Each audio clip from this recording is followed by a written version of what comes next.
알베르트 아인슈타인 사멘드 더 위키. 조지 실베스터 비렉 언론지에서 삶은 자전거 타기와 같단다. 균형을 잡으려면 계속 움직여야 하거든. 마이너스 1930년 2월 5일 아들 에두아르트에게 보낸 편지에서 위대한 인물들은 항상 평범한 지성에서 비롯된 폭력적인 반대에 직면했습니다. 이 평범한 지성은 상투적인 편견에 맹목적으로 굴복하길 거부하고 대신 씩씩하고 정직하게 자기 의견을 표현하는 사람을 이해할 만한 능력이 못 됩니다. 마이너스 1940년 3월 19일 뉴욕 시립대학교의 철학과 명예교수인 모리스 라파엘 코엔에게 버트런드 러셀의 강사직 임명을 변호하며 종교 없는 과학은 절름발이며 과학 없는 종교는 장님이다. 마이너스 1941년에 출판된 과학과 종교 사이언스 언더 릴리전에서 세상을 사는 자세에는 두 가지가 있다. 기적 따위는 없다고 믿거나 그 반대로 세상의 모든 것이 기적이라고 믿는 것이다. 직관적인 마음은 신성한 선물이고 이성적인 마음은 충실한 하인입니다. 우리는 하인을 기리고 그 선물을 잊어버린 사회를 만들었습니다. 독일군이 원자 폭탄 제작에 실패했다는 걸 알았다면 전 손가락 하나 까딱하지 않았을 겁니다. 마이너스 1947년 3월 10일 언론사 뉴스위크 누즈위크와의 인터뷰에서 하지만 너무 늦었다. 누구든지 자신이 진실과 지식의 심판자라고 가장하기 위해 기도하는 자는 신들의 웃음소리에 파멸했다. 마이너스 1953년에 출판된 레오 백평전 에세이 투리오 BACK에서 사랑에 빠지는 것은 사람이 하는 가장 미련한 짓이 아니며 중력에게 책임을 물을 수도 없다. 32. 마이너스 1979년에 출판된 알베르트 아인슈타인 인간적인 모습 엘버트 아인슈타인 더 휴먼 사이드에서 전략하지만 삶의 일상생활에서 예정되어 있던 순서가 방해받았을 때 우리는 망망대해에서 어디서 왔는지도 잊어버리고 또 어디로 흘러가는지도 모른 채 초라한 널빤지에 올라탄 조난자들처럼 됩니다. 하지만 우리가 이걸 완전히 받아들이는 순간 삶은 보다 쉬워지고 더 이상 실망할 게 없습니다. 마이너스 1945년 4월 26일 나치를 피해서 온 피난민들을 돕던 자녀 혹은 손주를 잃은 의사 부부에게 보낸 위로의 편지. 알베르트 아인슈타인 인간의 측면 엘버트 아인슈타인 더 휴먼 사이드에서 나는 제3차 세계대전이 어떤 무기로 치러질지 모르지만 제4차 세계대전은 막대기와 돌로 싸울 것이라 예상한다. 마이너스 1949년 알프레드 웨이너와의 인터뷰에서 개인을 불구로 만드는 것은 내가 보기에 자본주의의 최대 악이다. 이 악 때문에 우리의 교육체계 전반이 고통을 겪고 있다. 과장된 경쟁을 벌이는 태도가 학생들에게 주입됐고 그래서 학생들은 미래 직업을 위한 성공을 숭배하게 됐다. 이런 악을 제거하는 길은 오직 하나뿐이라고 나는 확신한다. 그것은 사회적 목표를 추구하는 교육체계를 동반한 이른바 사회주의 경제를 확립하는 것이다. 이런 경제에서는 생산수단을 사회 전체가 소유하며 계획된 방식으로 이를 활용한다. 생산을 사회 필요에 맞추는 계획경제는 일감을 일할 능력이 있는 모든 사람에게 분배할 것이고 모든 사람 남자든 여자든 어린아이들에게 생활을 보장할 것이다. 개인의 교육은 현재 우리 사회의 힘과 성공을 칭송하는 대신에 자신의 타고난 능력을 신장하고 동료들에 대한 책임감을 자신 속에 심으려 시도하는 형태가 될 것이다. 미국의 사회주의 잡지 먼슬리 리뷰 창간호의 기고한 왜 사회주의인가? 해시태그에서 발췌. 이 시대의 중대한 문제들은 그것을 만든 사람과 비슷한 수준으로 생각해서는 풀리지 않는다. 평화는 힘에 의해 유지될 수 없다. 오직 이해로써 성취될 수 있다. 마이너스 1930년 12월 14일 미국 뉴욕의 신역사학회노 히스토리 서사이어티에 참석해 연설한 내용의 일부. 세상은 악한 일을 행하는 자들에 의해 멸망하는 것이 아니라 아무것도 하지 않고 그 악한 자들을 다만 지켜보기만 하는 사람들에 의해 멸망할 것이다. 조용하고 검소한 생활이 끊임없는 불안에 묶인 성공을 추구하는 것보다 더 많은 기쁨을 준다. 마이너스 1922년 일본 제국의 호텔 직원에게 팁 대신 작성해 건넨 메모. 나는 우주의 원리가 아름답고 단순할 것이라고 굳게 믿는다. 이론이 경험으로부터 귀납적으로 기인한다고 믿는 이론 물리학자들은 잘못 생각하고 있는 것이다. 기술의 진보는 마치 병적인 범죄자의 손에 든 도끼와 같다. 마이너스 1917년 하일리 장거에게 보낸 편지 중 발췌. 가짜 명언들도 상당히 많다. 그런데 이러한 가짜 명언 대부분이 아인슈타인이 몸담은 분야와 매우 동떨어져 있다는 것. 후스랄 꿀벌에 대한 발언은 생물학, 정신병 초기 증상에 대한 발언은 정신분석학에 대한 것이다. 아인슈타인이 대중에게 물리학자보다는 단순 천재 과학자 이미지가 있는 영향이 큰 듯한데 아인슈타인은 물리학 외에는 이렇다 할 업적이 사실상 없으며 이런 말을 아인슈타인이 했다고 믿는 것 자체가 아인슈타인에 대한 고인들이 및 생물학, 정신분석학에 대한 모독에 가깝다. 아인슈타인의 가짜 명언들을 정리한 WIKIQOT. 꿀벌이 때로 죽는 벌집 붕괴 증후군 칼러니 컬랩스 디소더이 번졌을 때 꿀벌이 사라지면 4년 안에 인류도 멸종한다 또는 지구가 멸망한다. 이 말을 아인슈타인이 했다는 설이 인터넷 등에 떠돌기도 했지만 이 말은 아인슈타인의 어떤 어록에도 등장하지 않는다. 도시전설 팩트체크 사이트인 SNOPS.com에서도 거짓으로 판정. 해시태그 어제와 똑같이 살면서 다른 미래를 기대하는 것은 정신병 초기 증세이다. 이 명언 또한 나라를 불문하고 인터넷에 자주 돌아다니지만 그가 전혀 하지 않은 말이다. 이 원문을 직역하면 같은 행동을 반복하면서 다른 결과를 기대하는 것은 광기다로서 인세너티는 미친 짓 정도의 추상적 의미지만 한국어로 번역하면서 멋대로 전문 용어인 것 마냥 정신병이란 단어를 남발한 덕분에 정신병자나 병리적 증세를 가볍게 정신병, 나쁘다로 일축하는 논리에 가까워졌다. 당연하지만 기존 생활습관이나 자기 루틴대로 사는 것은 정신병 증세나 진단 기준에 전혀 포함되지 않으며 오히려 환자에 대한 비하로 보일 수도 있다. 간단하게 설명하지 못한다면 그것을 완전히 이해하지 못한 것이다. 오컴의 면도날을 함께 언급하며 아인슈타인의 발언으로 인용되지만 출처가 없다. 비슷한 실제 명언은 많다. 리처드 파인만의 우리는 강의 내용을 신입생 수준으로 풀어 쓰지 못했다. 우리는 진정 이해하지 못한 거다. 위크 하나. 8. 대중매체에서 편집. 상대성 이론과 뉴턴 역학의 관계 때문에 아인슈타인이 뉴턴을 극복했다는 식으로 표현하는 글들도 볼 수 있다. 심지어는 다음과 같이 뉴턴을 풍자하는 시도 있다. 영국의 시인인 알렉산더 포프가 뉴턴을 찬양하면서 남긴 시에 대한 대구 겸 패러디 시이다. 자연과 자연의 법칙은 어둠에 숨겨져 있었네. 신이 가라사대 뉴턴이 있으라.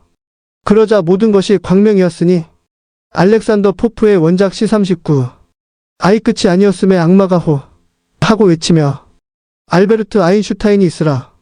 그러자 모든 것이 원래 상태로 되돌아갔으니. 존 콜링즈 스카이여서 잔 칼링즈 스카이의 패러디시. 타임머신을 이용한 시간여행 혹은 핵무기를 소재로 하는 영상 매체에서 종종 언급된다. 상대성 이론과 시간여행의 상관관계, 원자폭탄 개발 당시의 일화에 따른 영향인 듯. 독도는 우리 땅을 부른 정광태가 1983년에 발표한 1집에 아인슈타인이라는 노래가 수록되었다. 시간여행을 다룬 대표적 영화인 백 투 더 퓨처 시리즈에서도 타임머신의 발명자인 에밋 브라운 박사의 애완견 이름이 아인슈타인이다. 2002년작 영화 타임머신에서 40극 도입부에 살짝 언급된다. 타임머신을 발명한 극중 주인공과 편지로 교류하는 관계인데 극중 시점에는 특허청 직원 시절이라서 아직 주류 학계의 주목은 받지 못한 것으로 묘사된다. 그래서인지 주인공의 친구가 왜 그런 듣보잡이랑 상대하냐? 고 나무라지만 주인공은 아인슈타인은 천재이며 존중받을 자격이 있는 인물이라며 다른 이들보다 앞서 그의 재능을 인정해준다. 마이너스 근데 주인공이 더 쩌는데? 마이너스. 미국의 현대음악 작곡가 필립 글래스는 아인슈타인을 주인공으로 하는 오페라 해변의 아인슈타인을 작곡했다.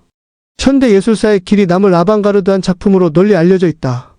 커맨드 앤 컨커 레드 얼러 시리즈에서 알베르트 아인슈타인이 타임머신 개발자로 등장. 아인슈타인 레드 얼러 시리즈 참고.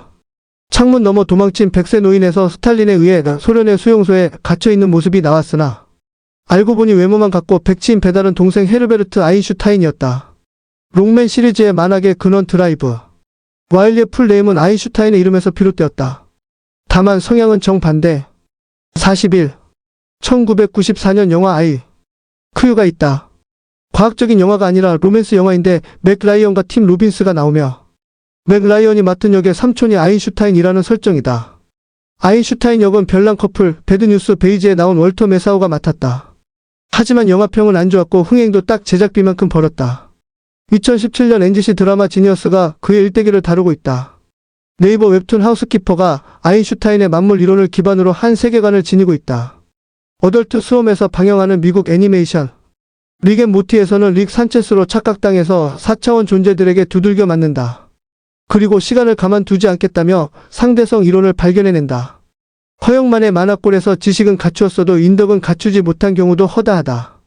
며 아인슈타인이 무표정하게 시발 이라고 말하는 장면이 있어서 짤방으로 쓰이기도 한다.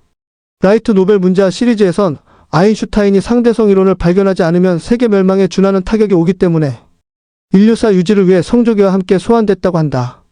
집사레인저에서는 제5차 솔베이 회의 때 에르빈 슈레딩거를 도와 네로를 봉인하는 모습으로 나온다. 랑주벤과 함께 오케이를 외치며 변신하는 모습이 압권. 드래곤볼 TVA판에서 치치가 소노반을 낳고 나서 아직 이름을 짓지 않았을 때 소노반을 위대한 학자로 키우고 싶어서 아인슈타인으로 지으려다가 소노반이 울음을 터뜨리자 손오공이 아인슈타인이라는 이름이 마음에 들지 않는 것 같다면서 손오반으로 짓게 되는 오리지널 에피소드가 등장한다. 코드 기어스 반역의 르르쇼 시리즈에서 알베르트 아인슈타인에게서 모티브를 딴 듯한 이나 아인슈타인이라는 등장인물이 나온다. 다만 작중 행동은 알베르트 아인슈타인에 대해 고인 모독에 가까울 정도로 찌질한 행보를 보였다. 원피스 만화에서 아인슈타인의 외모나 천재성을 모티브로 한 베가펑크라는 캐릭터가 등장한다. 늘 혓바닥을 내놓고 다니는 코수염 노인의 외모는 대중적으로 유명한 아인슈타인의 그 유명한 메롱 사진에서 따왔으며 특유의 사과머리는 아이작 뉴턴의 사과나무 일화에서 따왔다. 크리스토퍼 놀란의 영화 오펜하이머에서는 톰 콘티가 연기한다. 배우의 연륜으로 매우 높은 싱크로율을 보이며 등장 시간이 매우 짧음에도 인상적인 장면들과 대사들을 선보인다. 42 놀란 감독은 톰 콘티를 캐스팅한 이유로 그가 노년의 아인슈타인과 같은 관록과 낙관적인 면을 가지고 있기 때문임을 꼽았다. 해시태그 톰 콘티의 회고에 따르면 분장 자체도 아인슈타인과 매우 닮게 되어서 프린스턴 대학교에서 촬영할 당시 자신을 뚫어지게 쳐다보는 사람이 한둘이 아니었다고.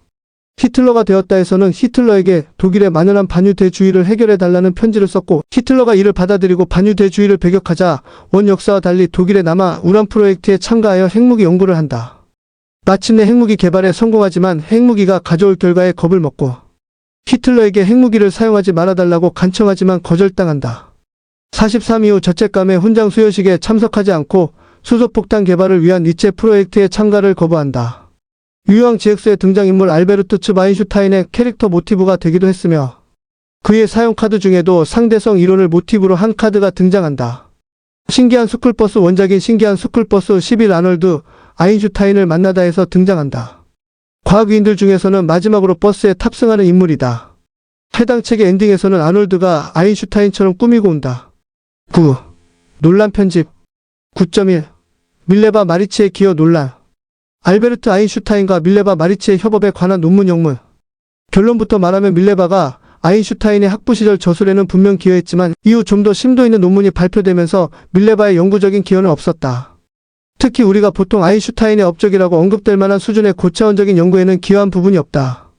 아인슈타인의 첫 아내인 밀레바 마리치가 아인슈타인의 초기 업적, 그 중에도 1905년 소위 기적의 해에 씌어진 광양자설과 특수 상대성 이론 논문들에 관여하였다는 주장이 한동안 논쟁거리가 된 적이 있었다.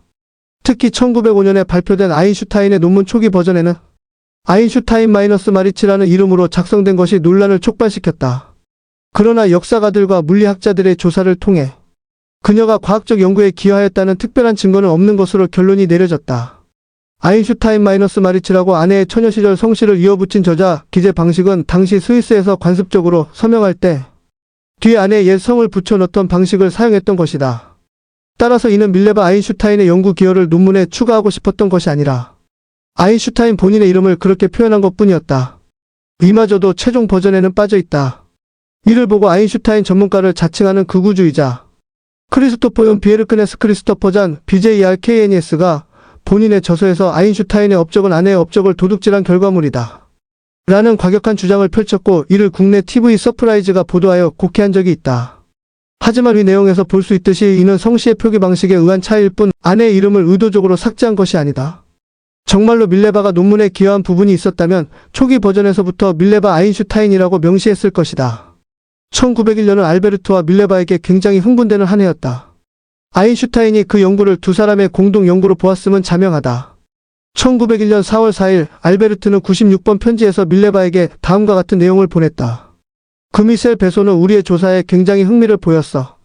그저께 그는 날 대신해서 그의 삼촌이자 이탈리아에서 가장 영향력 있는 교수 중 한 명인 윤 교수를 만나러 갔지. 그는 물론 윤 교수에게 우리의 논문을 드렸어. 물론 아인슈타인과 밀레바가 대학 동기이자 학교 커플이었던 만큼 아인슈타인의 학부생 시절에는 밀레바가 분명히 도움을 준 것이 사실이다. 위 편지는 아인슈타인이 졸업한 직후인 1901년에 자신과 밀레바가 쓴 논문을 교수들에게 보여줬고 흥미로워했다고 아인슈타인이 자랑스럽게 이야기하는 내용이다. 잘 보면 분명히 우리의 논문 아웃 페이퍼이라고 적고 있다. 즉 공동 저작이라는 것이다. 즉 이러한 루머는 아인슈타인이 학부생 시절 쓰던 논문에는 밀레바가 분명히 기여를 했으며 그녀가 아인슈타인의 대학 시절 수학 노트를 보여줬다는 일화와 아인슈타인 본인이 수학의 어려움을 토로했다는 내용이 한데 섞여 확대 재생산된 것이라고 볼 수 있다.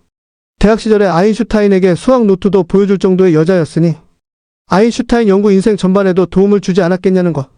아인슈타인은 마리치와 1914년 이혼한 이후에도 국제적인 명성을 얻으며 지속적으로 왕성한 과학적 활동을 하였으나 그녀는 7위 연방공과대학교의 졸업에 실패하였을 뿐만 아니라 독자적인 과학적 결과물을 출판했던 적이 없다.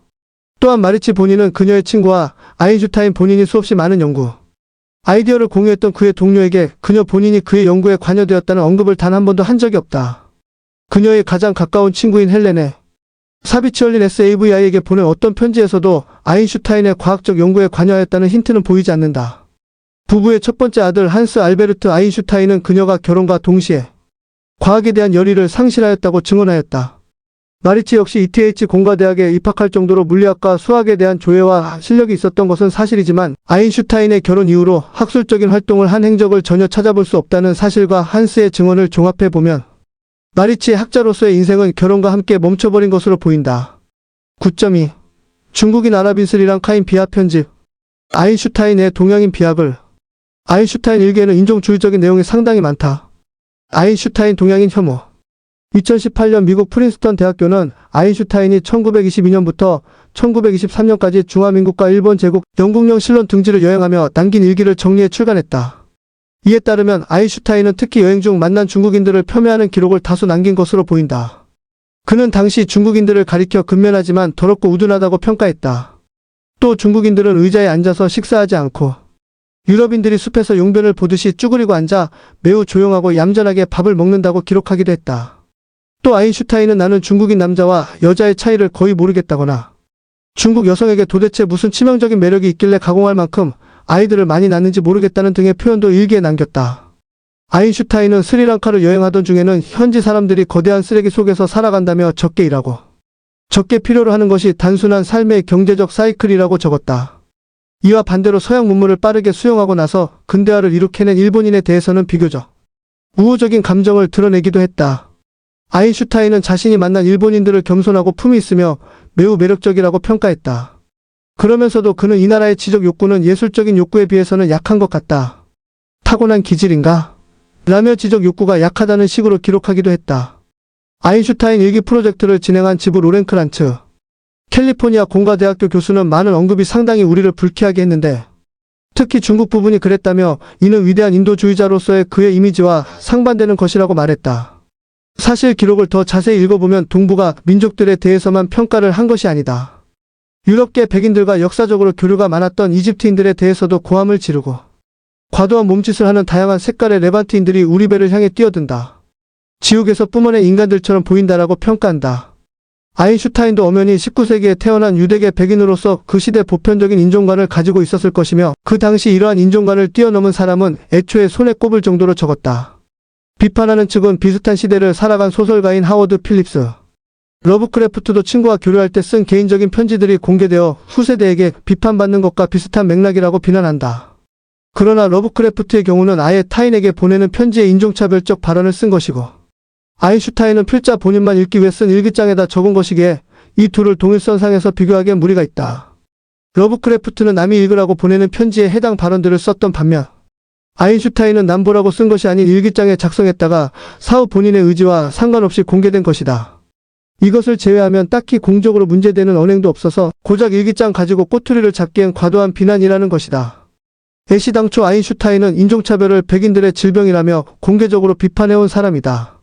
단지 동양인을 비난했다는 이유만으로 인종주의자로 매도하는 것은 아인슈타인의 전체 생애와 활동을 모르는 사람들이 가십거리에만 집착하여 부당하게 매도하는 것에 불과하다.